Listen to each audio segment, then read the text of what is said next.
I thought this would be super comfortable. It's not. Because I'm in a chair, but I still have to get low. This isn't bad. This isn't bad. All my intros about this one are just us trying to get into position. It's awkward. 3, 2, 1, bro.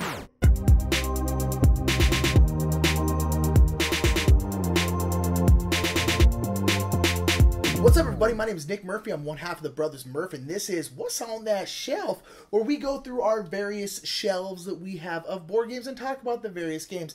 People seem to really like this series, and so we're continuing it. And I actually, for some reason, really enjoy. We don't really get to talk about games in this manner. We're just kind of go boom, boom, boom, boom. These are my thoughts, these are my thoughts, these are my thoughts. It's actually very, very fun. So we're going to go ahead and start awkwardly. Oh, this box is heavy. Right here with Clank. Clank is a wonderful... Yeah, girl. That was weird. This is a wonderful game. This is a deck building, kind of push your luck type game. You are going down, you're on a board, and you're going down into a dungeon trying to steal treasure from a dragon.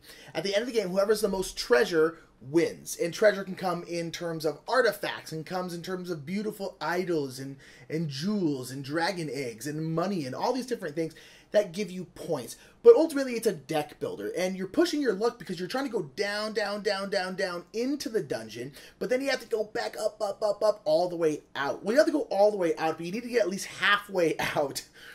Because if you don't, if you die down in the bottom half of the board, you die outright, and you don't get to score at the end of the game. You can die in the game and still get to count your endgame scoring, but you have to die in the top half of the board, not the bottom half. So it's up to you. How far are you going to push your luck? How deep down to that dungeon are you going to go before the dragon starts stomping your ass out? So it's a really, really wonderful, great deck builder. It's a great intro to deck building because it's a good adventure. Indiana Jones going, trying to steal treasure, trying to get out in time. It tends to work very well. It's not so much that it's so simple. That's why it's a good gateway deck builder. It's just, if people are getting into the hobby and they might like deck building, this is kind of my go-to show to them because it just works. It works really well. The reason that the box is so heavy is because we have two different expansions in here. There's been two expansions for this. There's Sunken Treasures. The expansions are essentially just a different board and more cards. And that's really all you need in an expansion. You just need that. The Sunken Treasures is where you're going underwater and stuff like that. It's really, really cool, and you get a whole bunch of new cards. And the second one is the Cursed Mummy, where you're going into a pyramid, and that's really, really cool. And there's a mummy rolling around who's giving you curses and stuff. And again, whole bunch of new cards. Really, really great game. Was Mike's favorite game of all time last year. It's not going to be this year, I guarantee you that. But it is probably still going to be in his top 10. It's probably my top 20. I really, really like it a lot. That is Clank. Yeah, let's keep on rolling. All right, here is my favorite game. Pandemic. Now, we have Pandemic in two different boxes. This is the Into the Lab expansion, but this has a couple different expansions in it. It is just these two. It's just Pandemic, though, ultimately. It's not two different games completely. So I'm going to put this one down, so I only have to hold one. Okay. Pandemic. Pandemic was the game that got us into gaming. That's probably why it stayed on my number one for so long. Ultimately, if I'm being true to myself, it's probably not my number one. I think a different game is going to take that spot this year. But I still love Pandemic. Still definitely in my top 5, and I love it so darn much, and it'll always have such a massive place in my heart because it's the game that got us into gaming. This is the first modern strategy board game I ever played. And to this day, it's still just one of the best games I've ever played. I love it so much. It's a cooperative game where the world is being ravaged by 4 different diseases. And it's your job and your team's job to go around and cure those 4 diseases. And it has all these beautiful translucent cubes that are going all over the board that represent the diseases. And you have to go and treat those cubes and get those cubes off the board before the cities start dying. And it's tough and it's fun. And even though, like, it's essentially the same each time in terms of like the way the game plays out. It doesn't feel samey. You have different roles which give you different special abilities, and even I mostly just played the base game, and we also have the On the Brink expansion and then the In the Lab expansion, as you saw. We don't play In the Lab very often. We always have the On the Brink stuff in there. It's kind of one of those like just you always have it kind of expansions. And it's really, really wonderful. It made me fall in love with the co-op genre. It made me fall in love with gaming. I love Pandemic so, so much. I don't think I'll ever get rid of it. I don't think I'll ever tire of it. I've played it over 100 times for sure. I just love it. I love everything about it. It's just, oh man, it's so good, and it hooked me so hard, and that's because of this is why you're watching this video, is why you watch our Twitch, is why you watch all this kind of stuff, is because of this game, 100% because of this game, and I love it so much. I love you. I love you. Boom. Pandemic. All right, this is a good shelf. This is a top 10 shelf right here is what this is. This right here is Shakespeare. Shakespeare is one of our evangelist games. I had a metagame minute recently about board game evangelists and what games you're an evangelist for. This is one that we're an evangelist for. I feel like no one ever talks about Shakespeare, despite the fact that it's pretty widely acclaimed. Like, most people who have played it really like it. Almost everyone's like, oh, it's a great game, but I feel like no one ever brings it up, no one ever talks about it. It is a game about Shakespeare. You are putting on a play, which already is a wonderful theme that doesn't get used enough. You're putting on a play. It's a worker placement game, and it is my go-to example of, like, a worker placement game where you're like, man, I need to do 12 things, and I can do 3 of them. So I need to choose which 3 of those 12 do I need to do the most. It is excruciating. It's super tight, super hard, and it is just so darn good. Like I said, you're putting on a play for the queen. Whoever has the best play at the end of the game, the queen is going to go see that play. And you have to work on the different acts of the play. Act 1, Act 2, Act 3. But it's really cool in the way where you can choose to work on all 3 of the acts pretty evenly. You can choose to go all Act 1 and no Act 2 or Act 3. You can just start with a bang and then just disappoint everyone for the rest of the time. And there's a lot of different viable strategies. And it's tight and it's pretty cutthroat and it's tough. And it's just, you have to build a set, and you have to costume your actors and actresses, and you have to hire people. But at the end of the game, you have to pay all those people.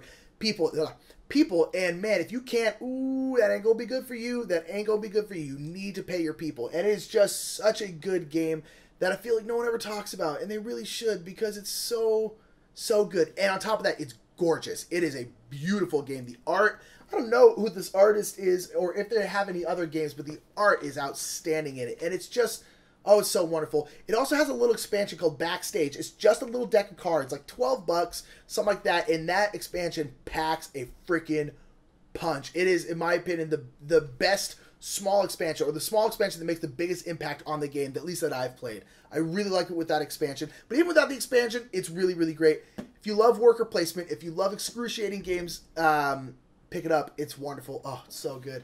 So good. Okay. We are last, but definitely not least. Dungeon Pets. Oh, I love Dungeon Pets so damn much. Dungeon Pets is a game we bought 100% off of Theme.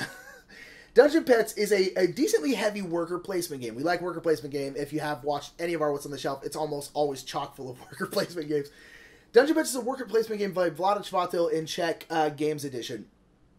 And it's super good. Again, a pretty good example of, man, I need to do 10 things, and I can do 3 of them. Which 3 am I going to do? That's most worker placement games, but some games that's really ramped up. This is one. Shakespeare's even more so. So in this, this is a spiritual sequel to Dungeon Lords, which is a game I haven't played, and from what I've heard about it, I don't think I ever want to play. But in this game, you are running a monster pet store. You have a pet store, and you are getting a bunch of different monsters to put in there. And then there are dungeon lords coming to buy your pets. And these dungeon lords want specific attributes in their pets. They might want a pet that eats a lot. They might want a pet that's really angry. They might want a pet that's very magical. They might want a pet that likes to play a lot. And so you are trying to cater these pets to these dungeon lords. And then there's also exhibitions going on, like this exhibition, which whoever has the pet that poops the most wins this exhibition. So you're trying to have your animal poop the most so you can win the exhibition. And yeah, poop's an integral part of this game. That's one of the reasons why it's amazing. It's really good, but the theme is really fun, really cutesy. Got that cutesy theme that's on a lot of Czech Games Edition. Same artist who did like Alchemists, Dungeon Lords, a bunch of different stuff. Really fun theme, light theme, heavy game, and it's a really cool, deceptive game. This was one of the first worker placement games we ever played, and thank God the theme got us through, and the game's really good, because this is a tough first worker placement game when we were just starting out in gaming, but we still love it. We just streamed it the other day. We just got the expansion for it, which is Dark Alleys, which adds a whole area the Dark Alleys expansion, where you can add a whole area where you can buy stuff, do a whole bunch of cool stuff, and that was really, really cool. I really, really love Dungeon Pets. Again, a game I feel like doesn't get as much credit as it deserves.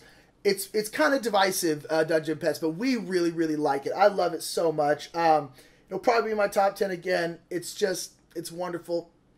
And for theme alone, oh, what a good time. What a good time. Poop forever. Boom. Dungeon Pets. All right, look, a boring empty shelf with awkward blinds behind it. That is another shelf right there. So, send me a picture of your shelf. I want to see it. Give me a shelfie. Great word, shelfie. That is going to be it for me. My name is Nick Murphy. That was What's on the Shelf. Have a great day, and be excellent to each other. Bill and Ted. Boom. If you like this video so much, then you should go and click subscribe. And if you want to play some awesome games, then baby, you should check Restoration Games. Oh yeah, and this game. This game sucks.